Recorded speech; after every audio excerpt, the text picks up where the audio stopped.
El timbre de mi bicicleta resonó como un grito en la quietud de la tarde, pero lo que oí a continuación fue un sollozo ahogado que me heló la sangre. Empujé la puerta entreabierta de la casa en la calle del Bisbe, en el corazón antiguo de Girona, y allí estaba ella, Verónica, desplomada contra la pared, con el rostro pálido como la luna de invierno y los ojos azules suplicando un salvavidas que yo ni siquiera sabía que llevaba en mis alforjas. No llames a nadie, murmuró con voz rota, agarrándome la mano como si fuera el último hilo de su vida deshilachada. Girona siempre ha sido para mí un laberinto de sombras y secretos, con sus murallas medievales que custodian historias que nadie se atreve a contar. Yo, Sara, de 28 años, pedaleaba por esas calles empedradas como una mensajera de los dioses olvidados, repartiendo paquetes que a veces parecían contener fragmentos de almas rotas. Ese día, el encargo era simple, un libro antiguo de poesía catalana para una dirección en el Barri Vell. Pero nada en esta ciudad es simple, especialmente cuando el destino te lanza a los brazos de alguien como Verónica. La conocí 3 meses antes, en una entrega rutinaria bajo la lluvia torrencial que azota Girona en otoño. Ella abrió la puerta con una sonrisa que iluminaba más que el farol de la plaza de la catedral, su cabello plateado cayendo en ondas suaves sobre los hombros, y me invitó a un café para secarme. «Eres la primera persona que me hace reír en años», dijo, y en ese momento, algo en mi pecho se agitó como las hojas de los plátanos en el viento del onyar.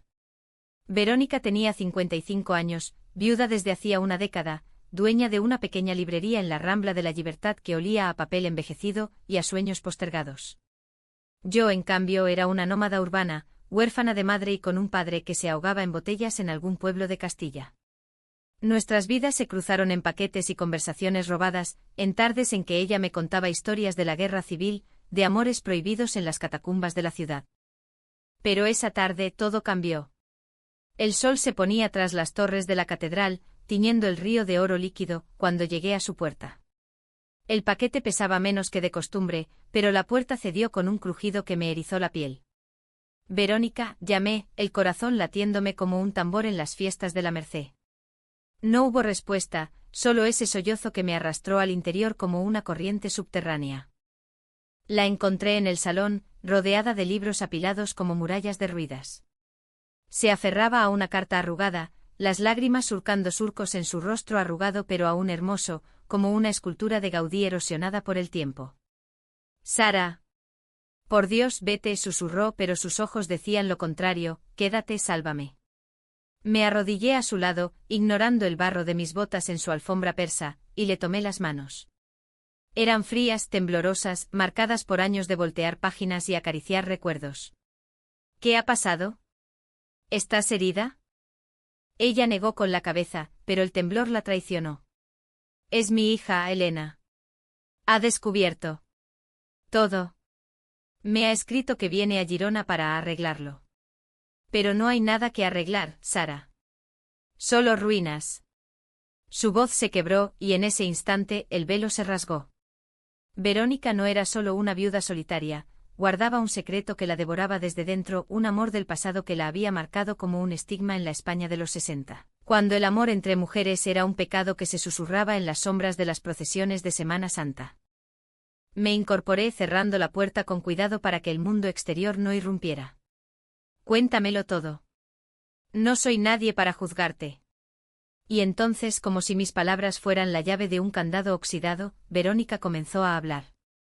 Habló de su juventud en Barcelona, de la universidad donde estudió literatura, de cómo conoció a Isabel en una manifestación contra Franco. Era fuego, Sara. Sus ojos negros como la noche de la Costa Brava, su risa que desafiaba a los guardias civiles. Se amaron en escondites en pensiones baratas del Raval, robando besos entre lecturas de Lorca y Federica Montseny. Pero la dictadura no perdona, Isabel fue arrestada en una redada, acusada de subversión, y Verónica, aterrorizada, se casó con un hombre anodino para sobrevivir. Lo hice por mi familia, por Elena. Pero cada noche soñaba con ella. Elena, su única hija, criada en la ilusión de un matrimonio perfecto, nunca supo la verdad. Verónica enterró a Isabel en su corazón cuando la noticia de su muerte en prisión llegó como un cuchillo, un accidente en las mazmorras de la Modelo. Se mudó a Girona para huir de los fantasmas, abrió su librería como un santuario para las palabras prohibidas. Y ahora a esa carta, Elena, casada y con hijos en Madrid, había encontrado las cartas de Isabel escondidas en un cajón. «Madre, ¿por qué nos mentiste?» «¿Qué clase de monstruo eres?», rezaba el papel, palabras que cortaban más profundo que cualquier espada de la Reconquista. Me quedé helada, el peso de su confesión aplastándome. Yo que había besado a chicas en las fiestas de la universidad en Valencia, que había huido de miradas acusadoras en mi pueblo, entendía el terror de ser invisible. Pero Verónica no era un monstruo, era una superviviente, una mujer que había sacrificado su alma por un velo de normalidad. «No dejaré que venga y te destruya», dije, mi voz firme como las piedras de la muralla. «Lucharé contigo». En ese momento algo se encendió entre nosotras, un hilo invisible que nos unía más allá de la edad y las cicatrices. La ayudé a levantarse y cuando nuestros cuerpos se rozaron, sentí el calor de su piel bajo la lana, un recordatorio de que la vida aún late en las grietas. Preparamos té en su cocina diminuta, con vistas al río que serpentea como un secreto mal guardado, y hablamos hasta que la noche envolvió Girona en su manto estrellado. Me contó de sus noches solitarias, de cómo mis visitas semanales se habían convertido en su ancla. «Tú me haces sentir viva de nuevo, Sara. Como si el tiempo no importara». Pero el tiempo siempre importa en esta ciudad de relojes antiguos y campanas que marcan las horas con rigor. A la mañana siguiente pedaleé de vuelta a mi piso en el Eixample, el corazón revuelto como el Ebro en crecida. No podía sacarme de la cabeza su mirada, su vulnerabilidad. Llamé a mi mejor amiga, Laia, una barista en el café de la Plaza de la Independencia, y le conté todo menos el secreto más íntimo.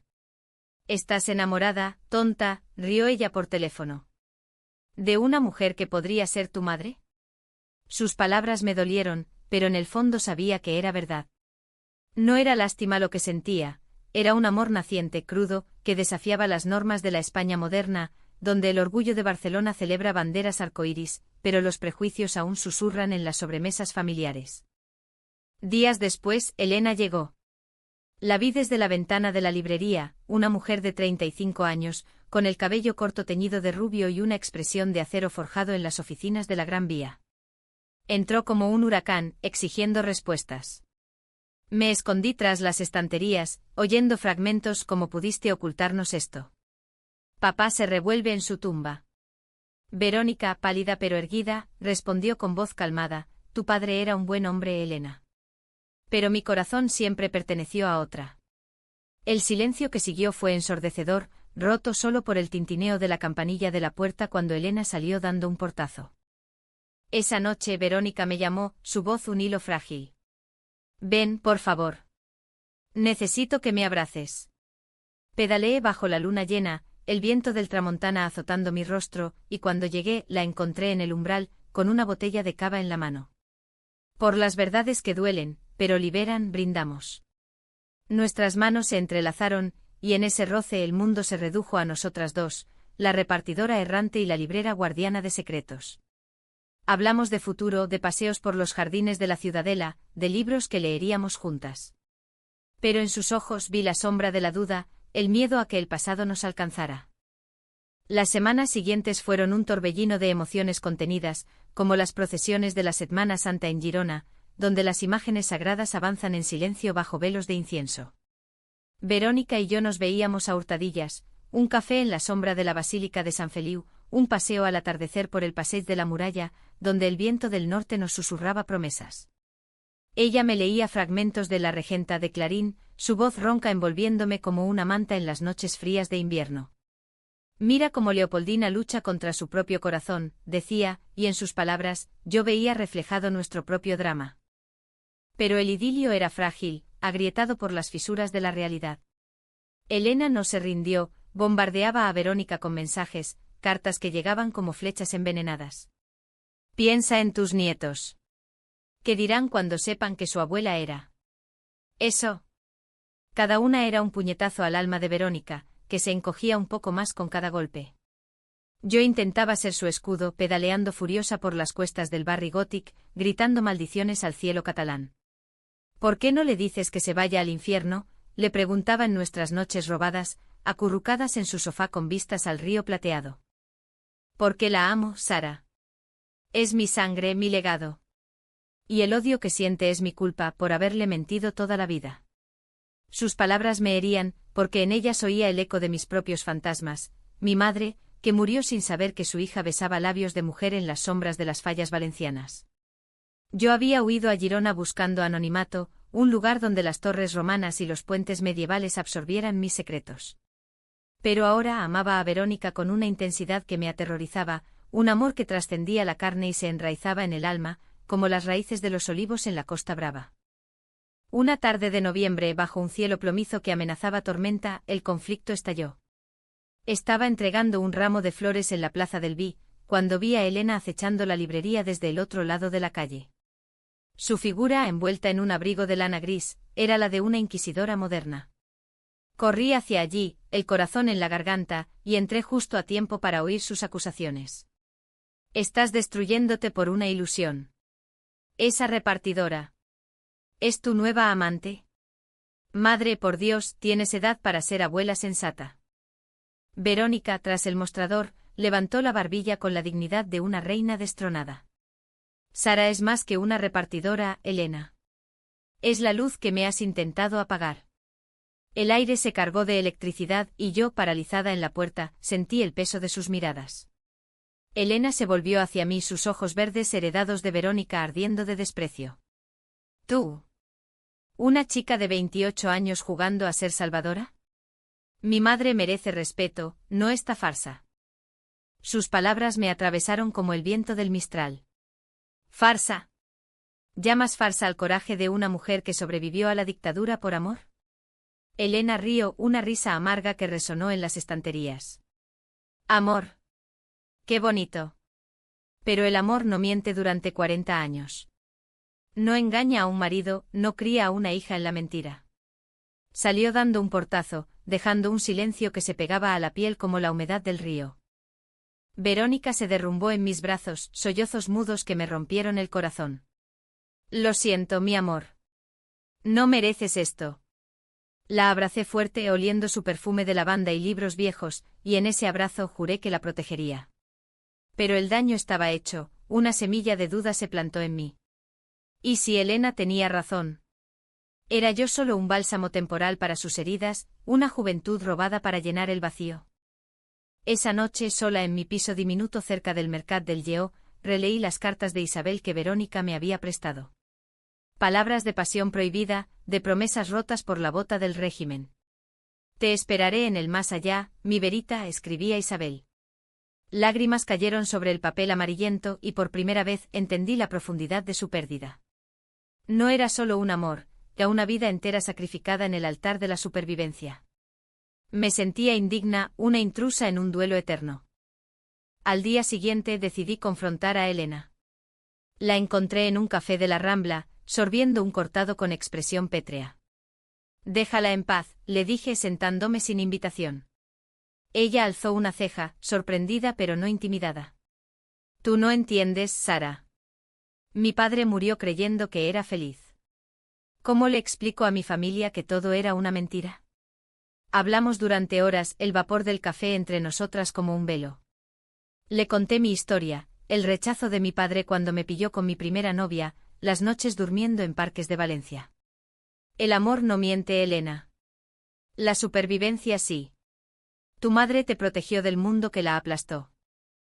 Por un instante vi un atisbo de comprensión en sus ojos, pero lo aplastó rápido. Tal vez. Pero no puedo perdonarla tan fácil. ¿Y tú? ¿Qué ganas con esto? ¿Una aventura exótica con una vieja? Sus palabras fueron un latigazo y salí del café con el alma en llamas. Pedaleé sin rumbo subiendo la cuesta hacia el castillo de Montjuic. No, espera, eso es Barcelona, en Girona, hacia las colinas de Sant Pere, el sudor mezclándose con lágrimas. ¿Era eso lo que éramos? ¿Una aventura? Cuando volví a la librería, Verónica me esperaba con una cena improvisada, paella de mariscos, que había cocinado recordando recetas de su infancia en Tarragona. No hagas caso a su veneno, murmuró, sirviéndome un plato humeante. Comimos en silencio, el crepitar del fuego en la chimenea como banda sonora. Luego, en la penumbra, me tomó la mano. Sara, ¿me amas de verdad? ¿O soy solo un refugio de tu propia soledad? Su pregunta me desarmó. Te amo por quien eres, Verónica. Por tu fuerza, tu risa, tus cicatrices. No por lo que fuiste, sino por lo que somos ahora. Nuestros labios se encontraron en un beso tierno, el primero verdadero, que sabía a sal y a promesas. No hubo urgencia, solo la dulzura de dos almas reconociéndose en la oscuridad. Pero el destino, caprichoso como el viento de la tramontana, tenía otros planes. Esa misma noche un sobre anónimo llegó a mi buzón, fotos granuladas de Verónica y yo, tomadas a escondidas, con una nota: aléjate, o lo sabrá todo Girona. El miedo me invadió como una ola del Mediterráneo en tormenta. ¿Quién? ¿Elena? ¿Alguien del pasado? El secreto se había desvelado, pero no como esperábamos. Ahora, la emergencia impactante no era solo el de Verónica, era la nuestra, un amor expuesto al juicio de una ciudad que, pese a su belleza, aún guarda ecos de la Inquisición en sus piedras. El sobre anónimo fue el detonante, un veneno lento que se filtró en cada grieta de nuestra frágil felicidad. Girona, con sus calles laberínticas y sus plazas donde los vecinos chismorrean bajo los porches de la época gótica, se convirtió en un tablero de ajedrez donde cada paso era una trampa. Quemé las fotos en el fregadero de mi cocina, viendo cómo las llamas devoraban nuestras imágenes entrelazadas, pero el daño estaba hecho. El miedo se instaló en el pecho de Verónica como un huésped indeseado, robándole el sueño y tiñendo sus ojos de sombras. ¿Quién podría ser?, preguntaba ella, paseando por su librería como un fantasma, reordenando volúmenes de Cervantes y Pleasington Nison. Yo, con mi bicicleta como armadura, investigaba en silencio, preguntaba a Alaya en el café, husmeaba en las redes sociales de Elena, que mostraban una vida impecable en Madrid, con fotos de comuniones y barbacoas familiares. Nada. Pero el acoso escaló, pintadas en la puerta de la librería pecadora, en letras rojas, llamadas anónimas que colgaban al oír mi voz. Verónica se cerraba más, rechazando mis abrazos con excusas de cansancio. No quiero arrastrarte a esto, Sara. Vete mientras puedas. Sus palabras eran cuchillos, cada una un recordatorio de la brecha entre nosotras, 30 años de vida que la separaban de mi juventud impulsiva.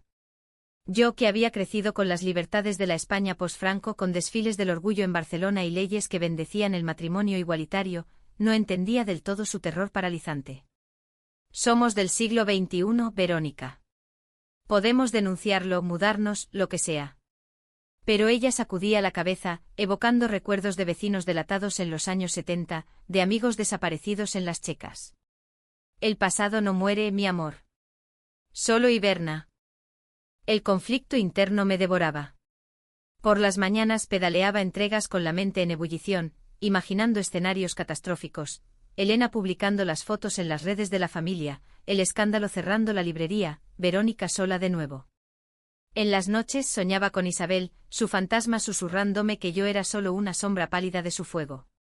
Despertaba sudando con el eco de las campanas de la catedral marcando las horas como veredictos. Una semana después el Alto Trao llegó como un rayo en cielo sereno.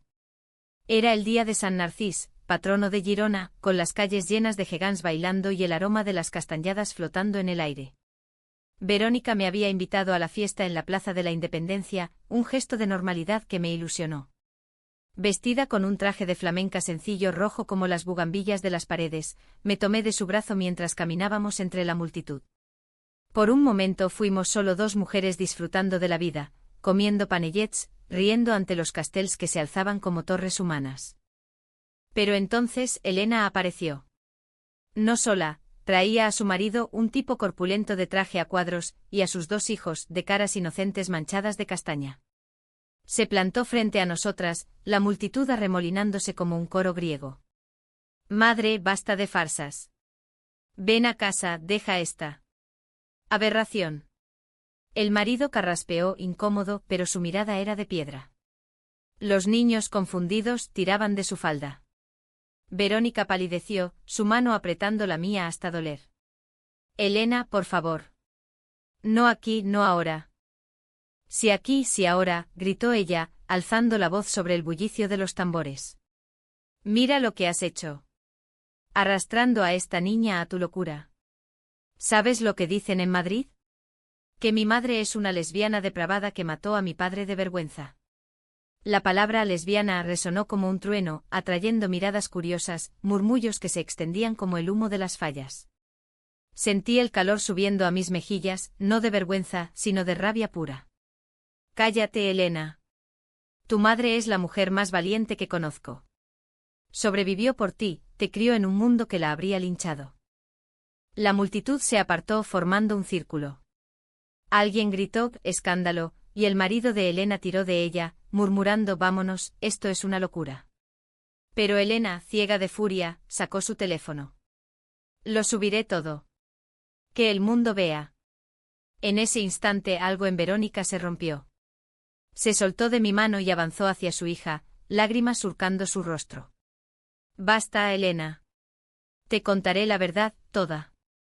La multitud contuvo el aliento mientras Verónica alzaba la voz, su acento catalán resonando con la fuerza de un pregón medieval. Isabel no fue una aventura, fue mi vida. La perdí en las prisiones de Franco porque el amor entre mujeres era crimen.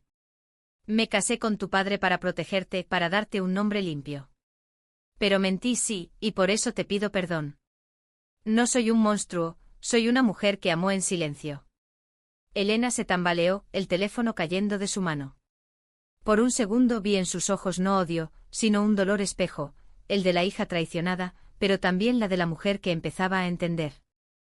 La multitud aplaudió espontáneo, un rugido de solidaridad que me erizó la piel. Alguien gritó Visca el amor, y otros se unieron, banderas arcoíris ondeando desde balcones cercanos. Elena, sollozando, se dejó caer en los brazos de su madre. Lo siento, mamá. Lo siento tanto. El marido, avergonzado, recogió a los niños y se alejó, dejando a las dos mujeres abrazadas en el centro de la plaza, bajo la mirada de San Narcís. Pero el alivio duró poco.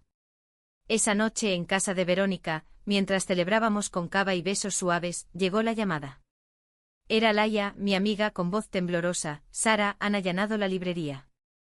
Alguien denunció libros subversivos, poesía de lesbianas de los 60.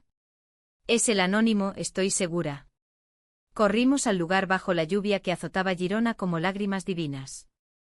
La policía, con linternas y órdenes judiciales, registraba estanterías, incautando volúmenes de autora o las memorias de aquellas que amaron en la clandestinidad. Verónica, empapada y desafiante, les gritó: «Esto es España, no la España de Franco. Esos libros son historia, no crimen». Me uní a ella, mi voz uniéndose a la suya en un dúo de furia y amor. Pero en el caos vi al culpable, un hombre mayor, vecino de Verónica desde hacía años, el mismo que siempre la saludaba con sonrisas falsas en la misa del domingo. Él era el delator, motivado por chismes y prejuicios enquistados. La traición fue un puñetazo, no era Elena, sino el pasado mismo, resurgiendo en forma de un anciano cobarde. El registro duró horas, dejando la librería como un campo de batalla, libros esparcidos, sueños pisoteados. Verónica se sentó en el suelo, rodeada de páginas arrancadas, y lloró no de rabia, sino de agotamiento. Ya no puedo más, Sara. Tal vez sea hora de cerrar. Sus palabras me aterrorizaron más que cualquier amenaza. ¿Era este el fin? ¿Nuestro amor aplastado por el peso de los siglos? La noche del registro fue un abismo, un pozo negro donde el tiempo se detuvo y solo existieron las ruinas de la librería, pilas de libros profanados, el olor a tinta húmeda mezclándose con la lluvia que goteaba del techo roto. Verónica y yo nos quedamos allí hasta el alba, recogiendo fragmentos como si pudiéramos recomponer no solo las páginas, sino nuestras vidas destrozadas. Esto es lo que pasa cuando desentierro fantasmas, murmuró ella, sosteniendo un volumen manoseado de Federica Montseny, Una vida en la sombra. Yo, exhausta, le tomé la cara entre las manos, obligándola a mirarme. No son fantasmas, Verónica. Somos nosotras las vivas, las que escribimos el final. Pero el final no se escribe solo. Los días siguientes fueron una tormenta de decisiones difíciles, de esas que parten el alma en dos. Elena, redimida por el abrazo en la plaza, vino a ayudar, limpió estanterías con manos temblorosas, disculpándose en susurros. Mamá, no sabía. Sobre Isabel, sobre el miedo. Verónica la perdonó con un abrazo que borró años de silencio, pero el daño al amor filial era una cicatriz que tardaría en sanar. Ahora entiendes por qué callé, le dijo. Elena asintió y por primera vez, vi en ella no a una enemiga, sino a una aliada frágil. Sin embargo, el delator, el vecino, don Josep, un viudo amargado que coleccionaba rencores como sellos, no se detuvo. Anónimos continuaron llegando, ahora con amenazas veladas: cierra o quemaremos todo. La policía apática archivó la denuncia como vandalismo menor, alegando falta de pruebas. Girona, mi refugio, se volvía hostil: miradas en el mercado, susurros en la panadería del Carrer de la Forca. Yo, la forastera, sentía el peso de ser la joven que corrompe a la viuda.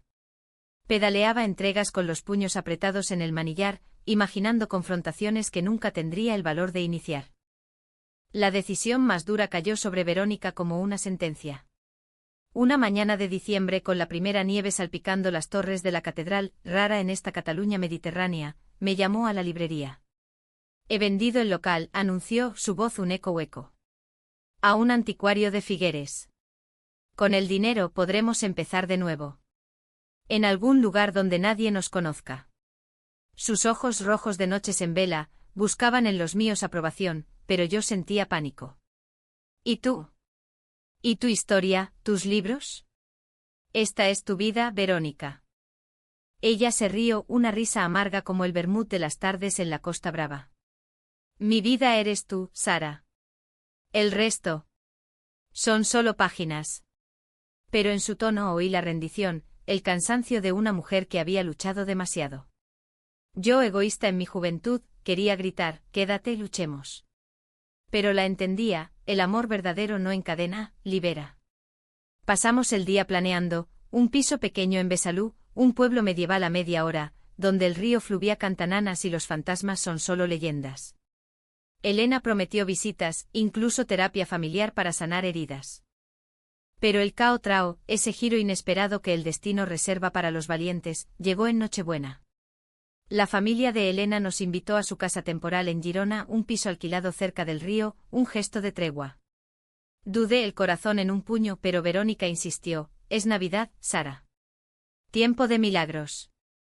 Llegamos con dulces de la abuela, yo nerviosa en vaqueros y jersey, ella elegante en un vestido negro que acentuaba su gracia eterna. La cena fue tensa al principio, el marido de Elena, callado, los niños, curiosos, preguntando por la amiga de la abuela. Pero el vino catalán aflojó lenguas y Elena, con voz trémula, levantó su copa. Por las verdades que nos unen, no nos dividen. Entonces el timbre sonó como un presagio. Don Josep, el delator, estaba en la puerta, ebrio y arrepentido, con una caja en las manos. Señora Verónica. Lo siento. Encontré esto en el desván de mi casa. Eran de Isabel, las escondí por miedo en los 70. Abrió la caja, cartas inéditas, fotos desvaídas de Isabel y Verónica jóvenes, abrazadas en la playa de la Costa Brava, y un diario que detallaba su amor clandestino. Trabajé para la policía entonces. Las confisqué, pero no pude quemarlas. Mi culpa me ha comido vivo. El silencio fue ensordecedor, roto solo por el crepitar del fuego en la chimenea. Verónica tomó el diario con manos temblorosas, leyendo en voz alta fragmentos que nos dejaron sin aliento, promesas de futuro, poemas garabateados en márgenes. Lágrimas colectivas fluyeron, incluso el marido de Elena sollozó. Don Josep, de rodillas, suplicó perdón: fui un cobarde, señora. Ayúdenme a enmendarlo. Elena, en un gesto de gracia inesperada, lo abrazó. Todos hemos sido cobardes alguna vez. Esa revelación fue el bálsamo, no traición final, sino redención. Verónica decidió no vender la librería, en cambio, la transformaría en un espacio memorial, el rincón de Isabel, con las cartas expuestas como testimonio de amores silenciados. Don Josep donaría su pensión para la restauración, buscando expiación. Yo a su lado pedaleé con renovado vigor, repartiendo no solo paquetes, sino esperanza. El año nuevo amaneció claro, con el sol bañando las murallas de Girona en oro. Verónica y yo paseamos por el pont de les Peixateries Bellés, manos entrelazadas sin miedo. Gracias por no rendirte, me dijo, besándome bajo el arcoíris post-tormenta. Nuestro amor, forjado en conflictos y secretos, emergía más fuerte, un humanismo catalán que celebra la resiliencia del espíritu. Elena volvió a Madrid con su familia reconciliada, prometiendo visitas. La librería reabrió en primavera, un faro para almas como las nuestras. Y yo, Sara, encontré en Verónica no solo un amor, sino un hogar. En esta España de transiciones, donde el pasado y el futuro se besan en las esquinas de Girona, aprendimos que los secretos, una vez desvelados, no destruyen, iluminan.